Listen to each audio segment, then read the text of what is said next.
Good afternoon, everyone. So I'm Miss Lyka Malic, and now I will going to discuss about the 6 strategies for reading with young learners.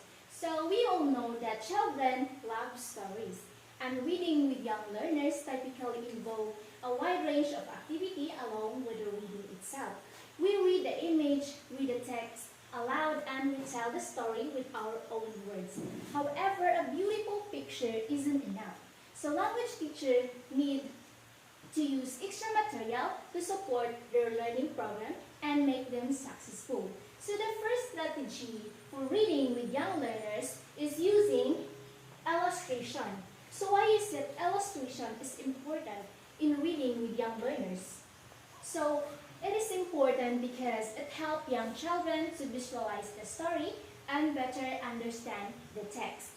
So next is the picture dictionary. So do you know what is picture dictionary?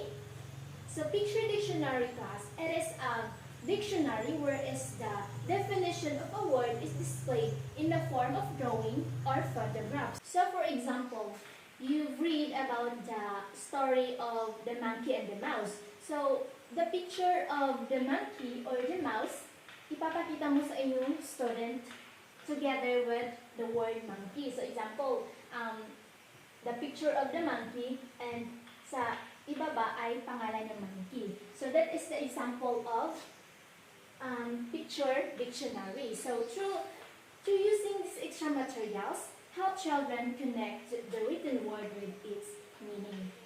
So next is activities and games. So in reading with young learners, the teacher needs to engage his or her student in activities and games so that the teaching is more enjoyable.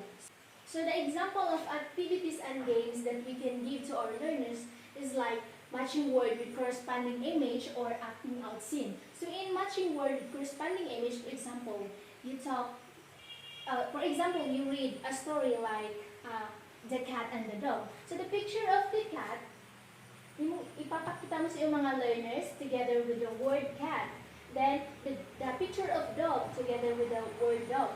So, yung mga student ko na yung bahala saan nila i-connect yung picture sa word. Nasaan. Then, in games, pwedeng ipa-acting mo sa kanila kung ano yung mga nangyari sa story. So, next strategies is using extra art and craft project. So in reading with young learners, it is important also to use extra art and craft project to make your teaching is more enjoyable. So for example, of extra art and craft project is like using a props or puppets that related to the story. So by this, it's increased motivation of your learners to listen actively. So next strategies is big books for shared reading. So do you know what is big books for shared reading? So big books for shared reading, it is a large print or enlarged text and colorful illustration. So for example, of big books, yung mga malalaking libro na mayroon din mga malalaking sulat or mga malalaking text or word. That is the example of big books for shared reading. So by using big books for shared reading, allow children to follow along and participate actively in the story. So the last strategies for reading with young learners is audio recording of stories. So in audio recording of stories, ang gagawin ng isang teacher dito ay mag-record ka ng isang story or pwede kang kumuha ng mga source sa YouTube about that story na pwede na iyong ikukwento sa inyong mga learners. Ipapakinig mo sa kanila. So through this, can help children to improve their pronunciation skills, language development, and listening comprehension. So these 6 extra material play a crucial role in reading with young learners. They enhance comprehension, vocabulary, acquisition, creativity, and overall enjoyment of the reading experience. So now let's proceed in the 6 strategies, and we guarantee that you will have a fun and successful young reading program. So the first strategy is shared group reading. So in shared group reading, use young reading big books. Make sure that your students have copies of the small edition too. So this way they can read the text alone or with their family. So how to do it? So first is choose a reader. Next, activate background knowledge and vocabulary. So before diving in the text, it is crucial to activate the group prior knowledge related to the topic. Next is make prediction. So in reading, encourage the group member to make prediction about the story based on the title, headings, or any introductory information.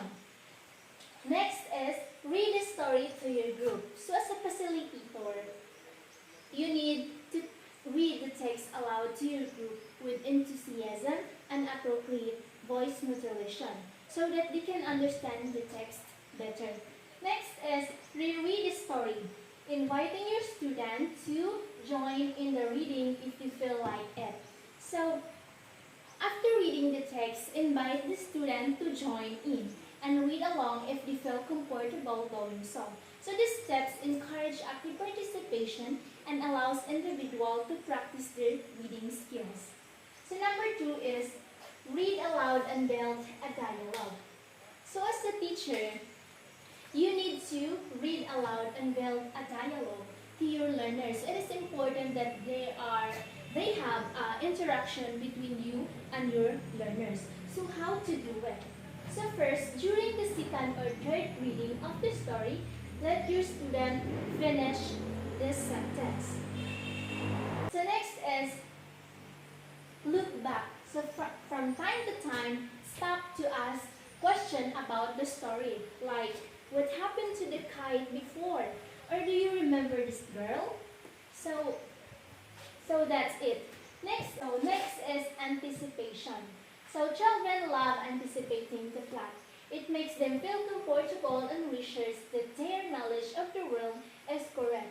So the children is really excited when you read the story. Yung mga student kasi, yung mga young learners, ano talaga sila yung like parang excited sila makinig sa story or ano pwedeng mangyari sa story, like mga ganun. Next is prediction. So ask them what they think will happen to the characters. So example, yung story ay so for example, the story that you read about the bear. So magtatanong ka sa kanila kung ano kaya sa tingin ninyo class ang mangyayari sa characters or sa bear. So mga ganun yung mga itatanong mo sa kanila. Like ipe-predict nila kung anong mangyayari sa character. Next is tap into their experience. So ask them if they have seen or heard about the things that you are reading about. So for example, magtatanong ka sa kanila kung nakikita na ba nila itong story na binasa nyo or naririnig na ba nila ito. So number 3 is move and act. So when you decide to use stories with young learners, remember that they might not comfortable sitting in one spot for 30 minutes. So you need to move and act. So how to do it? First is point out object and people while you are reading and ask your student to do the same. Next is when there's action, imitate the characters in the book. For example, yung story na binasa mo, ang character doon ay galit na galit siya. Dapat ikaw na teacher, i-imitate mo din na galit ka din. For example, happy or malungkot. Dapat you are the teacher, yung mukha mo ay dapat happy din or malungkot ka din, yung ganun. Kung anong ginagawa ng character sa story, gagawin mo din. Para mas exciting yung pagtuturo mo at mas mai-enjoy yung mga learners. So next is use some scene or the whole reader for role play. So in these steps, pwede mong ipa-role play sa kanila yung nangyari sa character sa story na binasa mo. Mga ganun. So number 4 is have fun with flashcard. So how to do it? First is use flashcard for fun games like Snap, memory, lingo, guessing, or courage. So these games not only make studying more enjoyable but also promote interaction and boost memory recall. So now let's proceed to the fifth strategies to do creative project and play games. So why do it? Creative project activate manual and visual skills and let your students rely on their own creativity. So for example, nagbabasa kayo ng isang story. Then after that, pa para dapat pagawain mo din sila ng mga creative project. For example, pasusulatin mo sila ng sarili nilang story, then sila nang bahala kung paano nila gawin yun, paano maging creative yung kanilang project na ginagawa. So by this, student can explore their own ideas and also they can learn to trust their own abilities. So the last strategies is chant. So what is chant? So chant refer to the rhythmic recitation or singing of word or sound, often done in repetitive manner. So chant, it talks about the song or singing. So how to do it?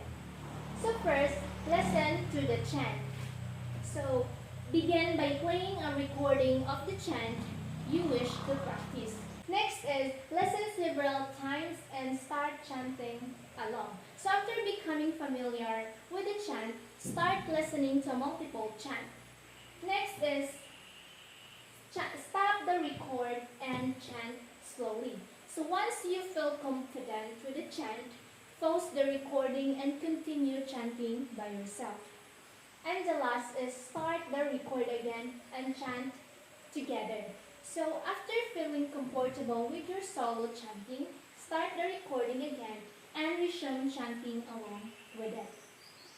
So those are the 6 strategies, and we guarantee that you will have a fun and successful young reading program. So reading is a rewarding process and can be enjoyed by learners and the teacher alike. Our last note is simply this. Approach reading with the intention of having fun in the learner's process, and your intention be mirrored by your learners. And that's all. Thank you.